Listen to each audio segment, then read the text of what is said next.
Tooth. Oh yeah. Because Deep Sea Tooth was banned in last gen because Clamperl in Trick Room wrecked. Right. And now Clamperl gets Shell Smash, which makes it faster than everyone without a speed limit or a time limit. And then it reaches, after the boost, it reaches like 60 special attack. So theoretically, it could just run Surf and Oko everything that doesn't have water absorb. Wow. Yeah. Like, yeah, it just, the only thing that can kill it is priority. Now, Or is this like suspect testing for Smoggins or? Yeah, Smoggins. Cool. I mean, I've read some in the suspect testing thread of OU, and we talked about that in the last podcast.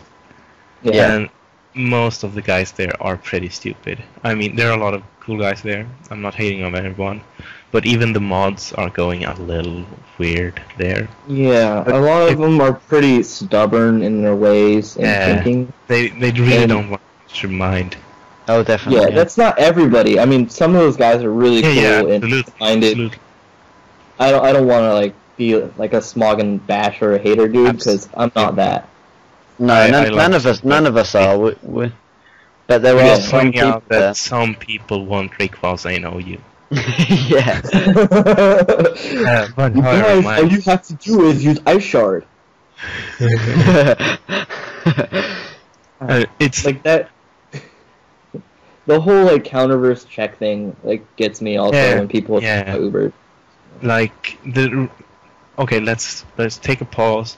I want to tell everyone the reason Men's got banned in 4th gen was not because it missed counters. It was because with Dragon Dance it wrecked offense, and with Mix it wrecked defense. It wrecked the whole metagame and over-centralized. As you could see with the Firewater Grass core just growing after Men's got banned, and before it was never used. Yeah, because everything was centralized around Mence and Latias. Yeah, it has nothing to do with counters. I mean, Scarf counters settlements. Who cares? Yeah. It was. I mean, I started testing Mence ages ago, ages before people seriously thought about it being in suspect. And I was like, this shit's pretty broken. Like, no matter what set you use, you could do so much damage. I mean, a lot of people super just much don't... damage. Super much damage, I'm sorry. You just do super much damage to any type of team that you faced. Like, and there's so many sets that you could run, also. Yeah. And, like, not just the ones in the Smoggin page, but if you used your brain a little bit, there were some things out there. Bulky DD, man. Fizz, you're asking for a bit much there. I'm sorry. using our brains, that's crazy. Yeah. Well, fuck me. Yeah. But if I'm... Yeah, like Roost, yeah. Oh yeah. However... so much stuff that you could do. My point was, when I talked about the suspect thread, is that the Little Cup suspect thread, everybody is really nice, and there are a few guys there. There are not many guys. Like, maybe 5-6 people and 2 mods. And the mods are really nice, and they all, like, discuss for reals and not just throw out, this is my opinion. I don't care about yours. But they actually, like, talk through things and puts up, like, actual damage calculations and stuff like that. And it's actually really cool. Well, it seems just like a whole different community, and like it's like they go out of their way to like create this metagame. Like, somebody had to like forge this on their own, and then it like took like a lot of people started getting into it. It's something that you have to care for. Yeah. Yeah. Like OU is OU. I mean, it's level 100. You max 2 stats, and then you go at it. Yeah. That's true. And it's much more complicated for a Little Cup to make. Like, you can't just like max 2 stats in most cases. No, the problem Manny has, and like I've heard the excuse when I try to get people into Little Cup, they're like, "But I don't know how to EV." A lot of people say that. That's why I made a tutorial in the end of my Lulle Cup 101. Oh, that's cool. Yeah. It is completely different though. Yeah, it is. It's surprising because all it is just putting that down the levels to 5. Yeah, and it also like it so does. much. You don't notice it when you make the Pokemon, but it's actually way frailer than it would be at level 100 compared to its attacking stats, and that is mainly what makes the Lulle Cup so offensive. Yeah. Yeah. Did Lulle just drop dead? No. It sounded like you dropped your mic or something. I don't know. No, my friends wanted me to do stuff. They want me to do stuff. Oh, okay. We probably don't want to make this very much longer. Like, I could probably do 5 more minutes, but I mean, we've been talking forever now. Yeah. I just feel bad for Jax because he's got to edit it all. I can't look away from your sexy profile pic. I mean, I could go on forever and ever and ever. Same. Yeah.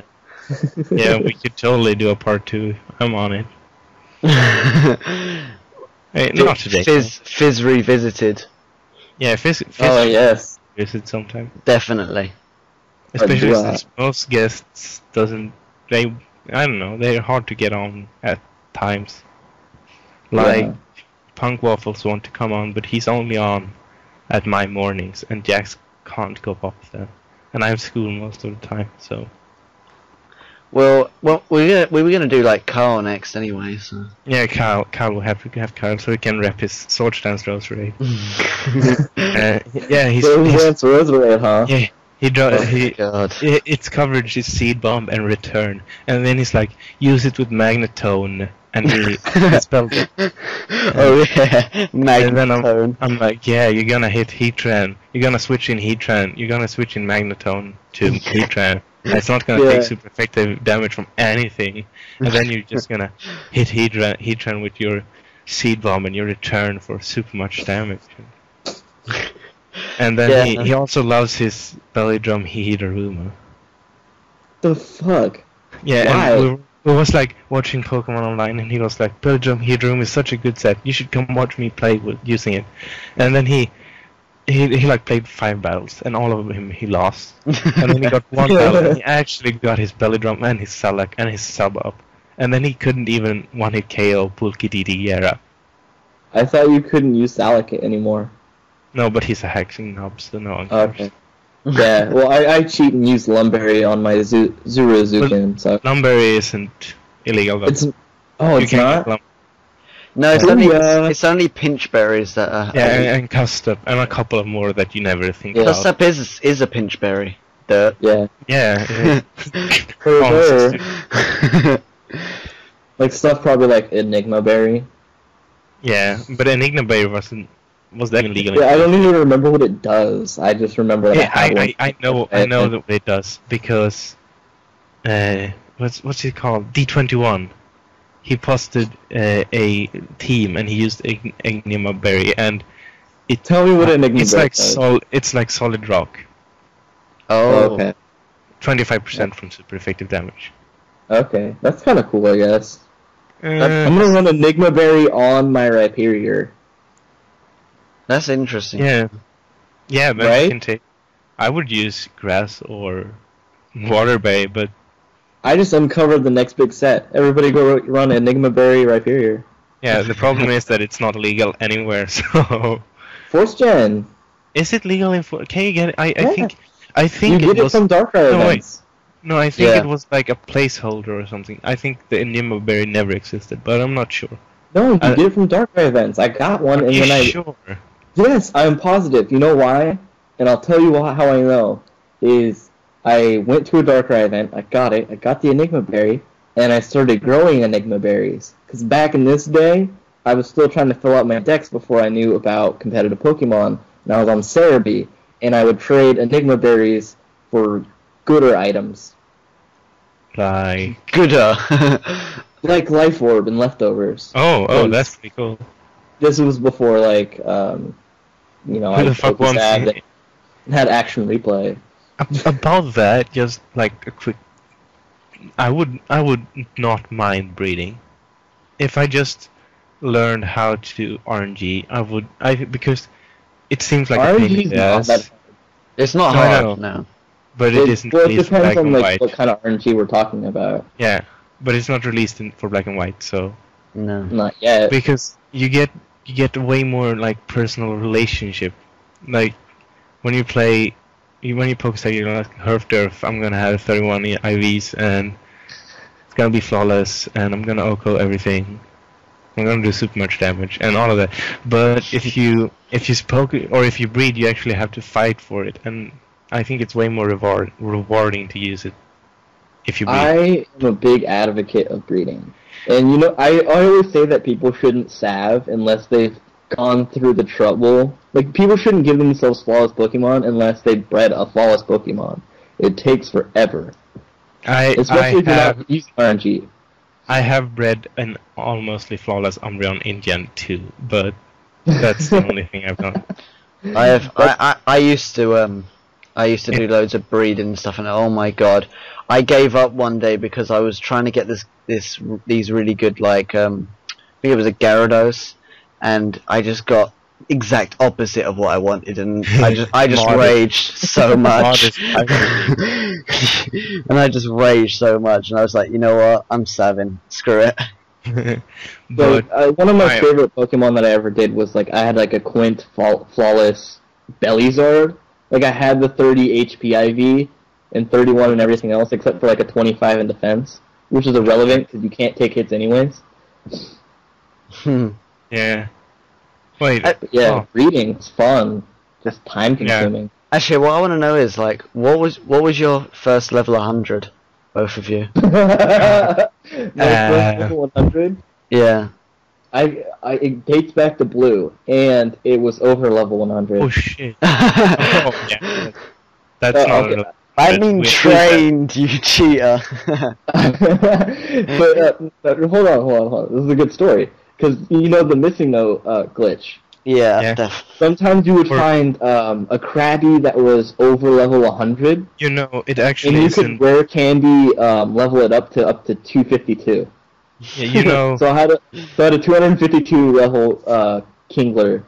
And you know, it's actually not always Kingler. It depends on the name you pick when you decide that's the Pokemon you're gonna meet. Oh, that's so cool.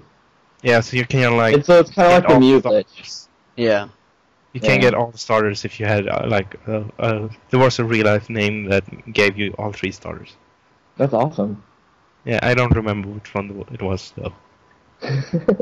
Well, to answer Jax's question, yeah. My first like EV trained Pokemon. Yeah. I didn't like my friend. I used to work with somebody who was into competitive battling a little bit. He dabbled with like his friends, and he made me a Toxicroak and a Charizard. But the one that I first put all the effort into was, let's see, I did a Mewtwo, but that didn't count because it was Uber. That was before I found out about tiers and stuff. But my first real one was a choice band Snorlax. Skeezer. No, this is before he was Bullet super original and made a Bullet Punch Caesar. No, it was original set do not steal. It was a choice band Zen Headbutt Snorlax. Send Headbutt to hit Krogunk. I don't know what it was for. It was just, whatever. But yeah, that was my first one that I put effort into. My first level 100, and don't beat me, but I've never had a level 100. Train one. Wow. I am way too lazy to do that. I like the best one I've had is a level 75 Dragonite. I still have that one on my old gold save file. You lazy. Evier was my next one. Oh, it had all the elemental punches